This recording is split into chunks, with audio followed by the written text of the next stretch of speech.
So right now in Washington County, there isn't a direct service provider for folks who have experienced sexual violence. Tonight, organizations across the state that support survivors of crime like domestic violence and sexual assault are bracing for major funding cuts, some even proactively pausing crisis services. Now, this comes after the Trump administration threatened cuts to the Victims of Crime Act, or VOCA.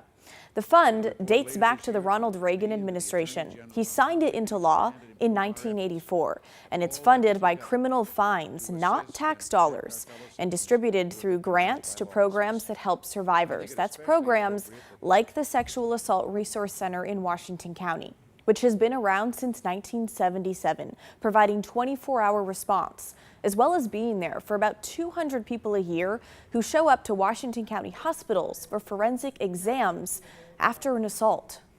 Oh, the VOCA funding is a significant portion of our direct service delivery budget. So that supported all of our crisis line activities, on-call advocates who would be there 24/7. The Trump administration is threatening to cut these funds for sanctuary jurisdictions, which do not help with federal immigration enforcement. Oregon is one of those jurisdictions and has been since 1987, meaning state and local law enforcement are not allowed to assist in federal immigration enforcement. In our state alone, 146 victim service providers rely on this federal money and face a loss of about $15 million this year.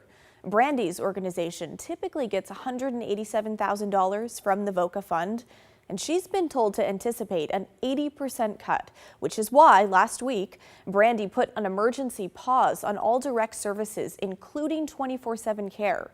Now, it's worth noting, if she can't provide 24/7 care because of these cuts, her organization is in jeopardy of not qualifying for state funding. And without either state or federal funding, it's unclear if they would be able to continue their work. I don't know if I have the words yet to describe it, but as a leader of this organization, I experienced several sleepless nights and very long, stressful days to ultimately come to this decision. Our staff have been understanding, but at the same time, I think we're all very deeply concerned about our community and the fact that survivors will not have a confidential advocate near them or with them as they go through one of the most traumatic experiences in their lives.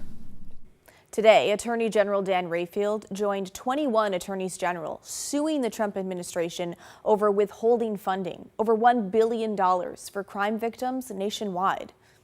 The federal administration is trying to use victims of crime as a political tool to carry out an incredibly unpopular political agenda, and they're doing it in an unprecedented way by requiring the state to sign terms and conditions that ignore judicial precedent and long-standing Oregon laws. The president is absolutely welcome to disagree with the state of Oregon on our policies and our laws, but holding funding hostage is not the way we resolve disagreements in the United States. I find it selfish. I find it a way in which to manipulate the community. Today, we also heard from the Clackamas County District Attorney, John Wentworth. We're standing on the edge of a catastrophic failure of our duty to protect the most vulnerable people in our communities, victims of crime. A federally created funding crisis has landed on our doorstep, and if we don't act, the people we represent will pay the price.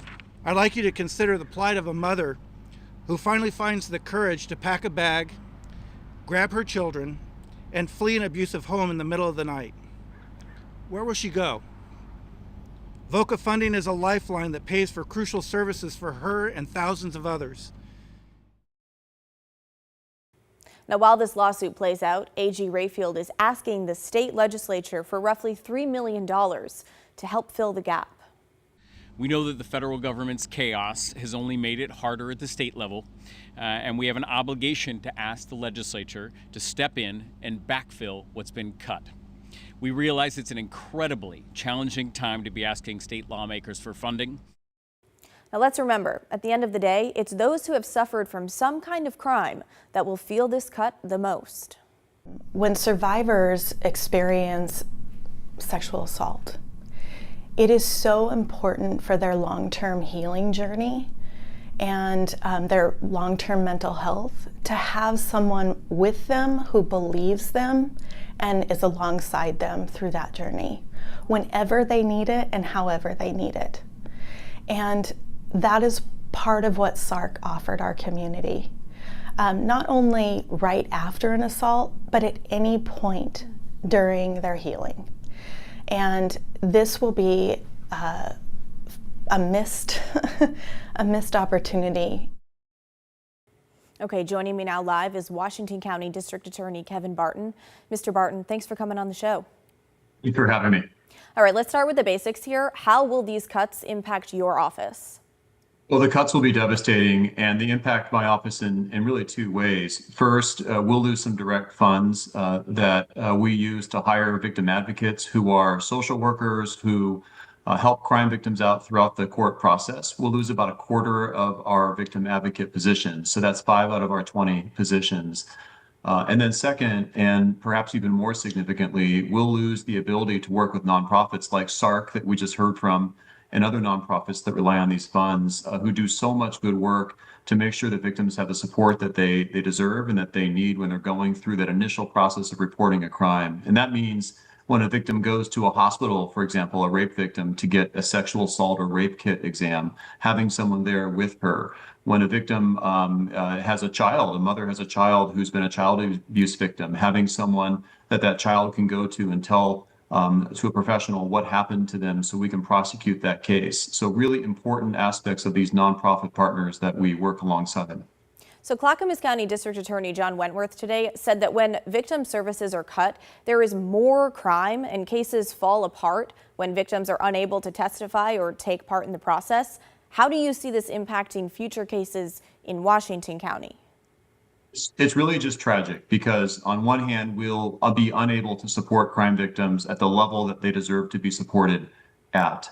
On the second hand, we won't be able to hold offenders accountable at the level that we want to hold them accountable at because we know that crime victims will be lost in the shuffle. They won't have the support they need to navigate what can be a very difficult and traumatic court process. And if we can't prosecute the offenders who put them there in the first place, we know that many of these offenders will offend again and again and again. We see this time and time again with domestic violence cases, with sexual assault cases, with other crimes of violence. And so we're very worried about what this might mean from a crime rate perspective and a public safety perspective.